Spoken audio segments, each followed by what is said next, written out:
Okay, so we got the Sacramento Kings now on the clock. Stephen A. Smith, Bob Myers, and Kevin Nagandi here once again as we now hit the heart of this draft, in the middle of it. And this is where you can find some picks and you're like, whoa, Devin Carter's still on the board. A young man from Providence who just completely pops on the screen.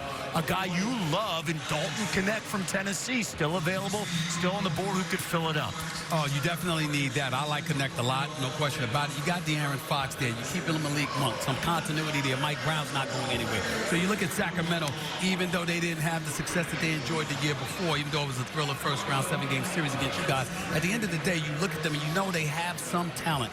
Are you going to pick the right piece in order for you to propel yourself in a thick a highly competitive Western Conference? That's really the question mark. Yeah, and you look at the best available. Those are very, very good players there. All those guys, I think, could step in right there. And many of those guys listed on best available were of the older type of player. Dalton Connect, looking at one of those guys, one of the oldest players in the draft.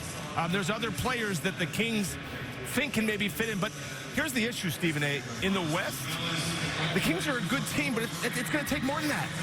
You could win 44, 45 games, not even make the play-in in the West. So can the Kings get better with a draft pick?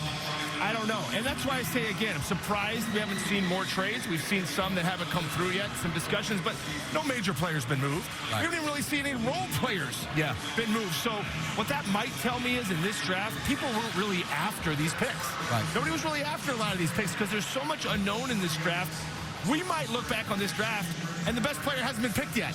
You just don't know. That's the unpredictability of this whole thing. I watched Connect during the NCAA tournament. His brother makes shots. I like him a lot. And I think that obviously with somebody like a Monk and a De'Aaron Fox, they're capable of doing it, especially Monk when he gets streaky. But in the same breath, if you can get anybody that's more reliable from a consistency standpoint, that makes them even more of a potent threat. You got to be able to score points in the Western Conference. You got to be able to do it. And if you can add more offense to that squad, I think that would make Sacramento more potent. By the way, when you talk about the roster, Malik Monk agreeing to a potential 4-year deal, that's a big deal for this Kings team as the pick is in, and here's the commissioner.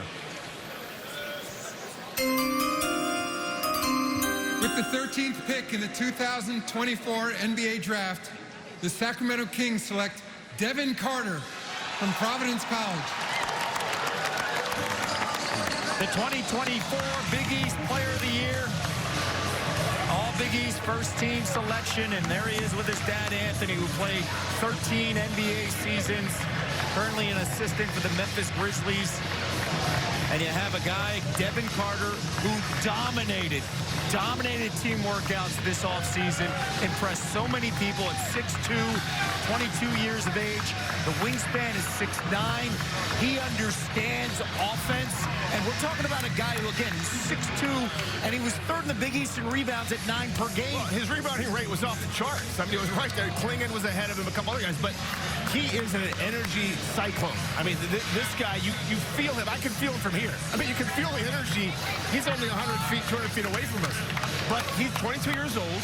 His shot, he changed. He tweaked a little bit. Shot 38% from 3. His father obviously played in the NBA. A little bit of a late bloomer in some respects. But like you said, the rebound rate, I used to like guys with the shorter and the big wingspan. I used to like guys like that. The experience that Devin's dad, Anthony, spent in the NBA no doubt helped Devin prepare for this night. My dad, Anthony Carter, played in the NBA for 13 years. Definitely just meant a lot growing up. It gave me the right impression of how hard it was to not only make it to the NBA, but have a long career in the NBA as well. And Carter with the exclamation point! Playing off 2 feet, I think, really changed my game and my efficiency levels. Just watched a lot of film of me playing off 1 foot and really only have one option, which is to put the ball on the rim, and maybe a second option, which is to, try to pass it out. But at that point, you're jumping to find a pass, not to make a pass. Just playing off 2 feet, slowing down, taking advantage of what the defense gives me, really elevated my efficiency and my offensive game a lot. There's the moment with his dad, Anthony. Longtime NBA veteran. Celebration. Led the Big East in scoring 20 points per game. As head coach Kim English said, told me this young man is wired to win, and he's standing by with Monica. Devin, congratulations. I know that you've considered your dad your GOAT. You just talked about him in that feature. Do you remember the first moment that it capitalized in your mind how hard he was working and the example he was setting for you to get here?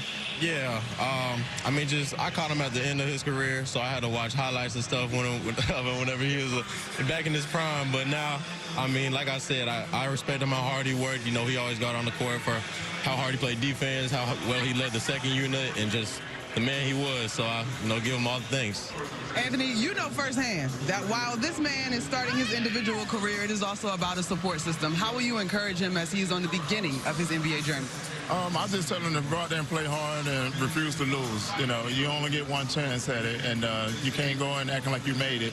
Every day you step on the court, you got to compete, and don't care who you playing against. Don't get starstruck because they put on their pants just like you. And just the way he plays on both sides of the ball and his intelligence, his IQ, and the way that he just loves to win and play hard, I told him it's going to take him a long ways. Well, gentlemen, both the suits are sharp. It's giving a little bit of gender reveal, but I know you didn't do that on purpose. Congratulations, Devin. Thank you. I appreciate it. All right, Sean. Monica, the pastels are popping, no doubt, with the Carter family. And you look at the numbers. Again, the guy can jump out of the gym. The max vertical 42, and he's just under 6'3", and he's strong. I like that about him. My reservation is that Davion Mitchell, coming out of college a couple of years ago, energized a bunny, real rough and rugged, goes after it, and you saw them, and even though he got some playing time and stuff like that, you wonder how they're going to be utilized in Sacramento. Fewer starting lineups used than any other team in the NBA with 7. Still 146 game. Wasn't necessarily good enough to make the playoffs. By the way, we got a trade here that, and right now you see that the Blazers are supposed to be on the clock and the 14th pick. They're sending that pick